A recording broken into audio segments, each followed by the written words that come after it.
Now, a lot of it rests on the managers of the fund. So, nagkakaroon tayo ng maraming issues tungkol dito kasi, let's face it, ang daming corrupt officials kadalasan napupunta dyan sa PhilHealth. And kailangan talaga nating ayusin ang sistema. Gayunpaman, given what was happening, dapat inaayos siya, imbis na binabawasan yung pera.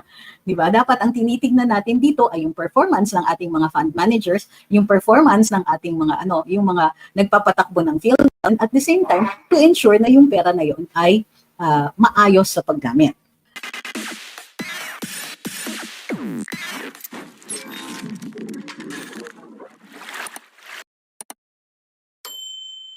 Pinakinggan ko yung bahagi ng oral arguments ngayong araw na ito sa Supreme Court, sa Korte Suprema, tungkol sa PhilHealth. Side door. Told you. Dalino na nito, sa dalidang ko, ha? Oh. Embarrassed kami. Let's go. Let's go up. Go. Both dogs. No. Oh, there you go. Sorry. Nagiging spoiled masyado si Sir. Okay, pinakinggan ko po ang oral arguments ng sa Korte Suprema kanina para maliwanagan tungkol dun sa mga issues ng PhilHealth. Medyo inaral na namin ng konti. So we begin first with the primer. How does PhilHealth work? So bago po tayo magpatuloy, huwag pong kakalimutan like, share, and subscribe. Sabi ni Babaylan sa Davao, kinilig ako kanina sa oral arguments and I got emotional. Because of the nature of, well, I was listening to the legal arguments. Anong part po doon yung emotional? Kasi I'm still about halfway through because I studied first yung Universal Healthcare Act at saka yung sa PhilHealth and why the transfer of funds are hindi to good news. Well, good news in the sense that ang lakas kasi nang nakikita kong I mean, both parties, of course, they make sense, but I think that that it really makes so much sense to be listening to the arguments here. Okay. So, ang primary intention ng mga petitioners is to stop the transfer of funds from PhilHealth to the National Treasury. Now, bakit nila ginagawa ito? Ito ay sinasabi kasi ng DOF Secretary na maaari mag-transfer ng excess funds from the GOCCs to the National Treasury kasi sayang naman daw nakaupo lang doon and it should be made to put to good use. However, ang PhilHealth is a different animal and we must take a closer look at its laws in order to determine kung nararapat o naaangkop ba ang pag-transfer ng pondo na ito. I-discuss po natin dito primarily ang mga argumento ng mga partido dito, but we cannot argue the merits as though I'm trying to convince you. Yun po ang bawal dahil yun na po ang lalabag sa sub judice rule. Okay? Ito. Ang inadvertent na madadamay sa usapan or part of the issues na tinalakay ng mga petitioner, ito ay ang epekto nito doon sa budget. Dahil in 2024 nga, una nilang ginamit yung unappropriated, unprogrammed appropriations. Yung term na unprogrammed appropriations, parang weird. Okay, ano yung unprogrammed appropriations? Yun yung unprogrammed funds. Ano yung unprogrammed funds? Yung mga nakukolekta during the course of the year na hindi pa po na-account. So, pag kinolekta yan during the course of the year, hindi siya panaitala habang ginagawa yung budget. Dahil ayon sa saligang batas, pag ginagawa yung budget, pwede nyo lang ipasok doon sa budget allocations yung nakolekta na. Okay. Teka ha. Bago natin ipagpatuloy, i-check ko lang yung internet at patay sindi na naman siya.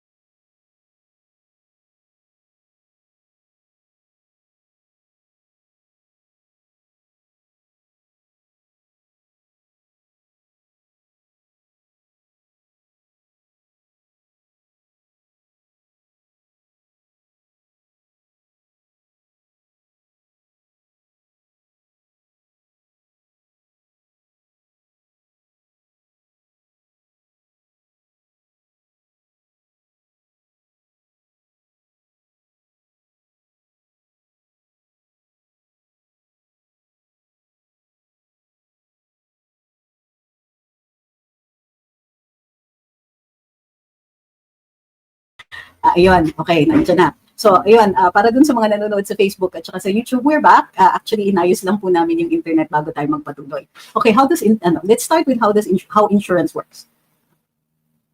Okay? So ang request ko lang, kung mayroon kayong katanungan, lalong-lalo na kung hindi ito yung subject na pinag-uusapan natin, antayin lang po natin ha until the end of it. We will try to accommodate as many questions as possible.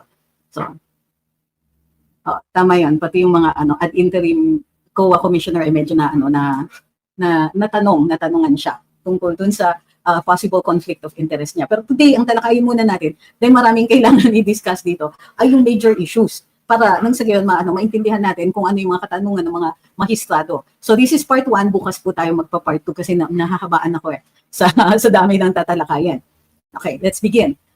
Hi kay Vinoy, sabi niya, bakit po yung fourth complaint? Ay, mamaya na po natin pag-usapan yung impeachment, but there's time, I think, later on para mapag-usapan natin yan. Para dun sa mga nanonood sa atin sa TikTok, huwag mong kakalimutan, meron tayong It Goes Girl. Sigurado ako baka high blood din kayo ngayong araw na ito sa ating mga tatalakayan.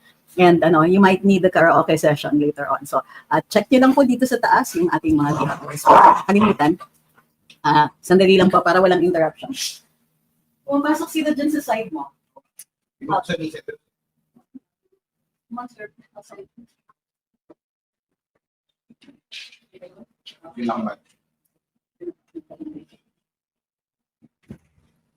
Medyo din na high blood yata yung dogs tungkol dun sa sa mga pangyayari sa Korte Suprema ngayon. Shade ng lipstick ko. Hindi ko alam. Kasi alam niyo yun, meron kang several lipsticks tapos pipiliin mo yung kung ano yung feel mo nung araw na yun.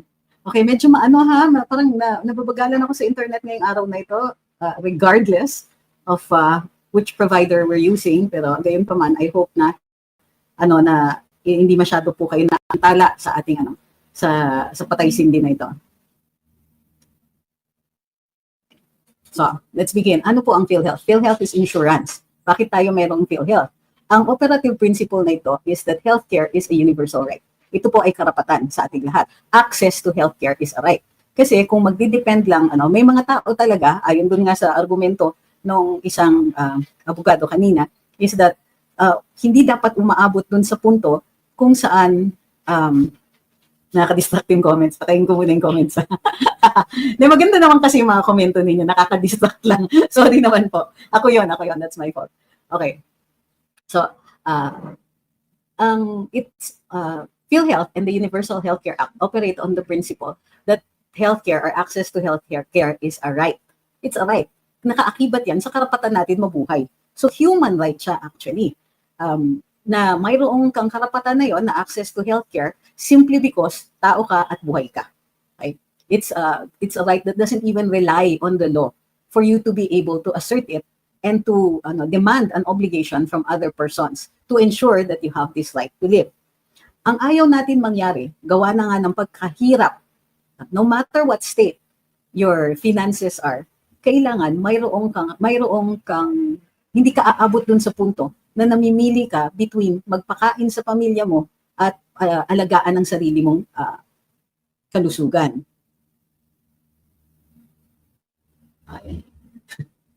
Ang daming galit kay Attorney Claire. Hanggang ngayon ba galit pa kayo kay Attorney Claire? Naintindihan ko naman yung mga nararamdaman ninyo. Okay? Naintindihan ko yan. Mamaya nyo natatawa ako sa mga reactions eh. It doesn't mean that I don't understand you or that I even disagree with you. Ayoko lang talaga na may personal. At bawal po kasi kaming makipag-away sa kapwa abogado kasi we can comment on their official acts halimbawa. Pero yung pagpersonalan na medyo baka mapagalitan tayo ng Korte Suprema. Okay, so balik tayo sa healthcare ha. Okay. Balik tayo sa healthcare. So, in order to guarantee that, nagkaroon tayo ng PhilHealth, which is isang paraan, ang ingay niya kasi, isang paraan para mapanagutan ang health needs or matulungan ang bawat mamamayan sa kanilang pangangailangan sa kanilang kalusugan. At ang isang paraan, kaakibat na ang Universal Healthcare Act na ito, ay insurance-based. Medyo ginaya natin yung US style. So, insurance ang gagamitin para mapanagutan. Dahil, sa sistema natin, dahil nga ginaya natin yung kapitalista, parang komunista yung tunog, yung capitalist approach sa healthcare, then ang nangyayari is nagiging expensive siya at binabayaran natin to. And it can be prohibitive. Sa dinami-dami ng technological advances, maraming mga discovery sa larangan ng ating sa pagpapahaba ng buhay, sa pag-cure ng sakit, sa pag-manage ng mga pandemics, laki na natutunan natin in the last one. unfortunately, the system is, dahil kapitalista siya, the healthcare is commodified. Ibig sabihin, binibili natin yan. At kung kukonti ang nagpo-provide yan, mataas talaga ang presyo. Lalong-lalo na in a world where many people want to try to create monopolies. Tignan ninyo kung saan nag-i-invest yung mga malalaking negosyante dito sa Pilipinas. Ang mga malalaking ospital dito, ang pagmamay-ari nila ay doon po sa mga sa mga mayayaman na nagiging parang magandang negosyo para sa kanila ang health. Other countries approach this in a different way. Hindi siya capitalist. In other words, kailangan ang tinataga nila ang healthcare services as para siyang public utility. It must be made available to everybody. It is often controlled by the government. Pag pinaubaya mo kasi sa private sector, nagiging prohibitive yung cost at yun nga, nagkakaroon ng disparity. Even if you have government providing healthcare, nakikita yung difference between the privately funded healthcare at saka yung publicly funded. Okay. I have to read this comment. Sabi ni Chris Bustillo, nakakapanibago makinig ng hearing ng Supreme Court as compared to the Quadcom. Ang galing, Okay. So next. Oo, pag nakikinig tayo ng oral argument sa Korte Suprema, tumatalino tayong lahat. Including me, kasi alam niyo naman, state lawyer yung kadalasan ng ginagawa natin dito. So, anyway, masaya din pakinggan ang mga dalubhasa para mas maganda. Tapos ang wika nila, di ba, kadalasan napaka-elegante. Masarap pakinggan talaga. Sabi ni Ma'am Isabel, bakit ayaw mo mag-apply sa Supreme Court? Una-una, hindi ako qualified kasi kailangan nga yung mga dalubhasa dyan talaga. So, pangalawa, hindi bagay sa akin. Masaya ako sa ginagawa ko ngayon. Masaya ako na nag-specialize ako sa kultura, sa military law, and so on. Okay, next. So, how does insurance work? Insurance works when a lot of people magko-contribute sila, magka-create sila ng pondo. Lagay ka nandyan. Hindi to paluwagan, Pero maglalagay sila ng pera, i-create ng pondo, yung pondo na yon, ang insurance company, i-invest nila yan. So, yung kinontribute mo, let's say nag-contribute ka ng 100 pesos per year. Pero ang dami ninyo, ilang million kayo, yung 100 pesos ninyo times let's say 1 million people, then becomes how much? Diba? 1 million times 100. So, kapag ganun, you pool your money, mas in-invest mo yan, mas malaki din ang nagiging returns. Kaya siya yung konti lang. Pag individually, ako with my 100 pesos, i-invest ko yung 100 pesos na yon, limitado yung capacity ko mag-invest, limitado din yung magiging returns. So it works on the principle that the more people who contribute, kapag may nag-contribute sa isang pondo, yung pondo na yon maaaring i-invest at yung mga returns na yon, yun po ang gagamitin para sa mga health needs natin. Okay? Healthcare via insurance. So ang interest natin is to make sure yung pondo na yon, unang-una hindi siya liliit. Pangalawa, maayos yung pag-i-invest niya, hindi tayo na-istapa dyan, hindi tayo natatakbuhan ng kung sino man. At saka maayos at pinag-aaralan na mabuti yung i-investan natin for that. So may mga tinatawag na mga fund managers para dyan o yung mga tao na nagdedesisyon kung saan ilalagay o i-invest ang pera na yan. Sabi ni, hindi ko mabasa yung name. Let's directly talk about sa pangyayari sa oral arguments. Actually, kung gusto mo po ng ganon, you can actually listen to other people. I don't know if Attorney Claire is still going to be vlogging. Baka you might want to listen to her. Pero in order for me to get to the oral arguments or to the issues in the case, I have to explain first how insurance works. Okay? So, alam ko na posible na alam mo na ko po kung paano nag-work ang insurance, pero kailangan i-level off po natin ang capability, ang information for everybody. Okay? So, huwag niyo pong madaliin at huwag niyo pa, alam ko na you're excited to talk about it, pero, di ba, kailangan muna natin let's do it one at a time. Tapos ito, part 1 pa lang ito because we'll only be talking about 3 of the issues, but they're the main issues. Right? Kasi yung mga iba, like side issues, yung mga conflict of interest ni COA Commissioner, yung mga ganyan. Okay? Okay. Para doon naman sa mga nagsasabing maganda ka ngayon, maganda ka pa kay Attorney Claire and all that. Maraming salamat po. I am extremely flattered pero wala pa po tayong barya at maaga pa ang gabi. Okay? Sabi ni, sorry po, kakapasok lang. That's all right. Kaya nga naman, that's why we explain kung bakit hindi tayo pwedeng tumiretso pa. Okay? Besides, maaga pa naman we didn't mismatch pa. Okay. So that's how insurance works. Yung very basic principle. It also has several principles. Halimbawa, nagbayad ka for the year. Hindi mo napakinabangan yon or hindi ka nagkasakit, pasalamat sa Diyos, hindi kayo nagkasakit. You can't tell the insurance company, uy, soli mo yung premiums ko. Hindi. Kasi ang binabayad ninyo is the coverage for the year. Yun yung exchange. You pay that money, it becomes part of the fund, the contributions grow, and then maybe at a later date, magpapakinabangan nyo yun, just not this particular year. Also, what you are paying for is coverage for that year. Ibig sabihin, during sa year na yun, you are covered, meaning if anything happens, ikaw po ay maaaring makagamit ng inyong insurance, ng inyong PhilHealth. Pag hindi nyo nagamit, wala pa ring refund yan kasi nga coverage ang binabayad. So yung mga nagsasabing, ayoko na magbayad, di ko naman napakinabangan yan. So yan, it doesn't work po that way. Hindi po kayo nagbabayad ng something in advance. You're paying for the coverage also for that year. Okay. Sabi ni Ma'am Vernice, and she put this very well, sabi niya, you are paying for the risk. Okay. Sabi ni Sense Slapper, sinong Claire spokespeople ni... Grabe, parang ang dami ni Attorney Claire. Isa lang po siya. Alright, so. Okay, naintindihan na natin yung insurance part of it.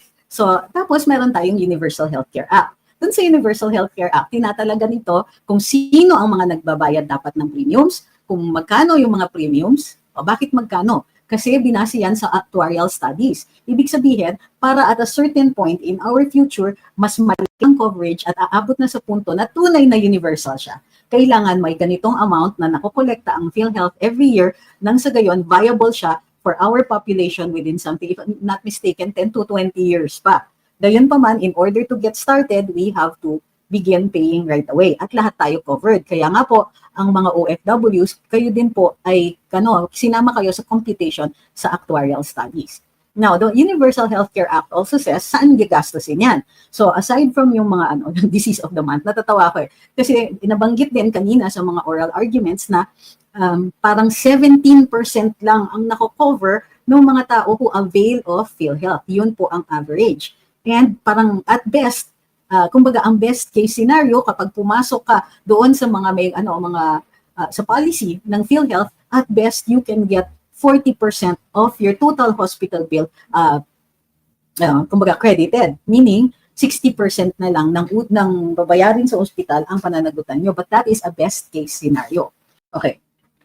So last year naghahalughog si Secretary Ralph Recto ng pagkukuhaan ng pera.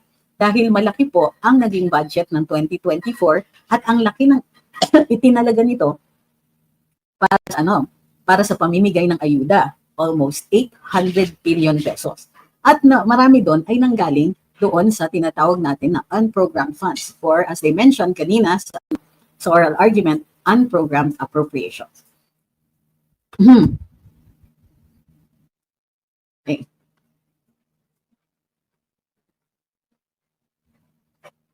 So, natigil ito, pinakasuhan si Secretary Recto and the administration for attempting to transfer almost 90 billion pesos from PhilHealth, supposed to be its standby fund, for it to be remitted to the National Treasury. But kung papansinin niyo, originally, sandali, yung TikTok, sandali, I think that's really the Okay, so balik tayo. Under the Universal Healthcare Act, as with any of the GOCCs, ito general rule, kapag gumagawa ng batas tungkol sa mga GOCCs, ay yung mga pondo, yung mga kinikita niyan, dalawa po ang pupuntahan niyan. One is to the improvement of the GOCC or for the improvement of services of the GOCC. And then, pwedeng some of that will go back to the National Treasury, depending on your charter. Ang PhilHealth po, yung charter niya, indicates na hindi magkakaroon siya ng excess funds. Because doon sa tinatawag na standby funds, which is like an unusual animal. Kasi nga, tong pinanggagalingan niya ay tinatawag na unprogrammed appropriations. Okay. So, ayon sa Universal Healthcare Act, kapag may sobra, ito po ay gagamitin para sa pagdagdag ng mga serbisyo na mako-cover ng PhilHealth or sa para mabawasan yung mga premiums natin. Okay. So, yun po, kumbaga, lahat na cover na yon. Bukod sa may coverage sa Universal Healthcare Act, tinitignan nila kung saan pwedeng gastusin yung pondo ng PhilHealth. Nakalagay din po doon kung magkano ang dapat kino-contribute at sino yung magiging contributors. So ano pa yung pwedeng pagkagastosan ng PhilHealth? Aside from yung medical services na coverage, pagpapaaral, pagpapadami ng mga healthcare professionals dito sa Pilipinas, regular check-ups na hindi pa po yata lubos na nasiset up kasi dapat kaakibat nila ang local government. So pwede kayo pala mag-demand sa inyong mga local government officials kung ano na po ang ginagawa nila kaakibat ng PhilHealth sa mga yearly regular check-ups at saka sa pagkikip ng ating mga health records. Sabi ni Sigrid, so far, never pa ako na-bore sa replay ng videos mo. Salamat po. Paring Maria. Sabi ni Jerry, paying for PhilHealth for 26 years being an OFW, ni minsan di ko nagamit because the company where I work for paid health insurance premiums with 100% hospitalization coverage. Wala rin naman sa family ko nagkasakit. Pero covered yung family mo. And that's what you're paying for, the coverage. Not only that, because as soon as you become a senior citizen, may full coverage ka na rin. And that is because of your contributions. Okay, so yun po yun. I'm not saying it's a perfect system. Marami pa talagang kailangan i-improve sa ating health. Oh my gosh, this is the month nga ang biro ko sa kanila eh. Diba? Because not all illnesses will be covered. Ang minimal ng mga coverage pagdating dun sa mga pinaka-common na health concerns, cancer, and cardiac issues.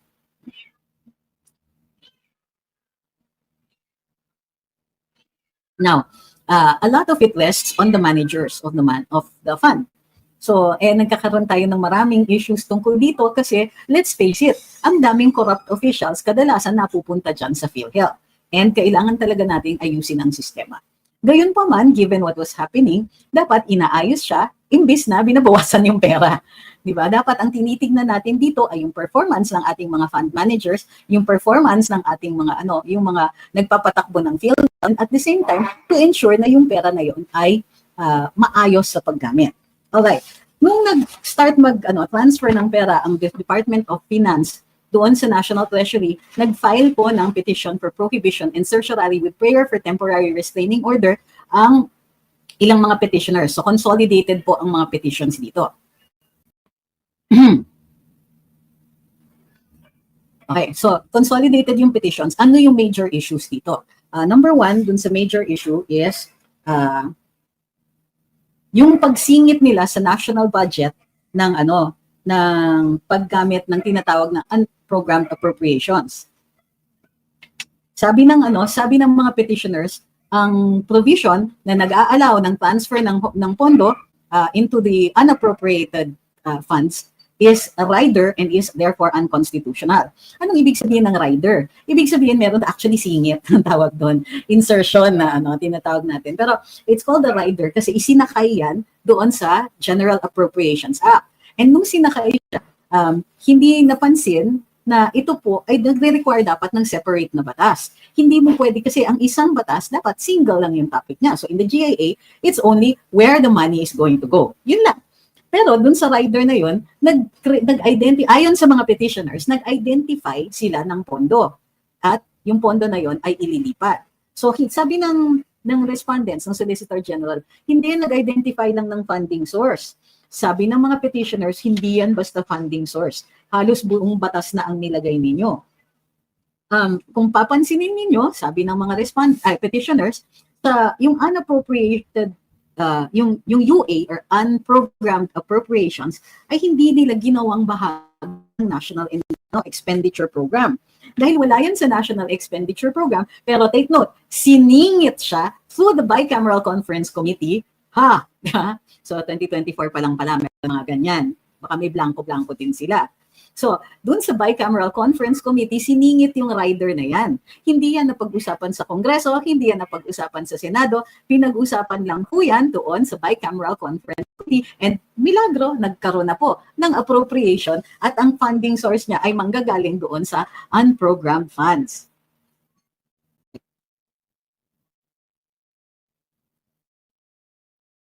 Okay, hindi ko alam kung bakit pinaano nito, pero yes, sabi ni Jacinto, sabi ni Senator Legarda, all Filipino citizens are members of PhilHealth. Yes, actually. Yes, for those who are, for those, well, not members necessarily, kasi yung mga dependents are dependents of members. kasi hindi pa sila papasok, di ba? Doon sa hindi pa sila nakakabayad at wala pang binabayaran na premiums na yon. However, all persons are covered dapat by PhilHealth. Okay. Bakit? Kasi kahit hindi ka premium contributor, member ka ng 4P, so wala kang i-contribute, di ba? Hindi ka papasok doon sa minimum requirement. So kung wala kang contribution, bakit member sila? Because the government pays for their contributions. And saan ang gagaling yon? Doon sa sin taxes, doon sa sugar, di ba? Doon sa sa paglagay ng sugar sa soft drinks and other sugary drinks, and cigarette taxes and so on. Sa excise taxes siya nanggagaling. Pero yung excise taxes na yon aren't just for the 4Ps, but also to help subsidize yung iba ng ating mga health needs kasi hindi enough yung magiging contributions. Okay, so it's not that every Filipino is a member of PhilHealth, but it should be that every Filipino is covered by PhilHealth. Kasi yung mga dependents, hindi pa sila technically members, pero they're part of the membership of their contributor. So, kumari, si ate, may PhilHealth at dineclare niya na dependents yung mga kapatid niya, na mga minor niya na kapatid, then they are all covered by PhilHealth, even if, strictly speaking, hindi pa sila member. Kung dineclare ng gobyerno, through the sin taxes, ang premiums para dun sa mga minors, then they would be considered members also. So, ang mga 4Ps, senior citizens, and PWDs are part of the, of those who are members but do not pay the contributions directly. Ang nagbabayad yung gobyerno through the sin taxes. So, yun nga, yung contributions that the government was paying for the 4Ps and so on, yun po ang ginawa nilang standby fund. Ewan kung bakit naging standby fund yun. So, yung isang so aside from, one of the arguments, the first major argument is that rider lang po yung provision dun sa 2024 budget that allowed for the transfer. And the transfers were supposed to be from unprogrammed funds to the, either to the National Treasury or to the Office of the President. But actually, what happens is, kunwari, hindi lahat ng mga nasa 4Ps, hindi lahat ng mga covered ng sin taxes, yung mga informal members of, full members sila, pero they're part of the, those that are paid for by the government. Kung hindi po yun nagamit, yung teorya nila is that it goes back to Treasury and then from Treasury, papasok siya doon sa unprogrammed funds. Originally, the proposal was for the DOF to transfer those funds to the Office of the President dahil gagawa daw ng, bridge. Parang ganun.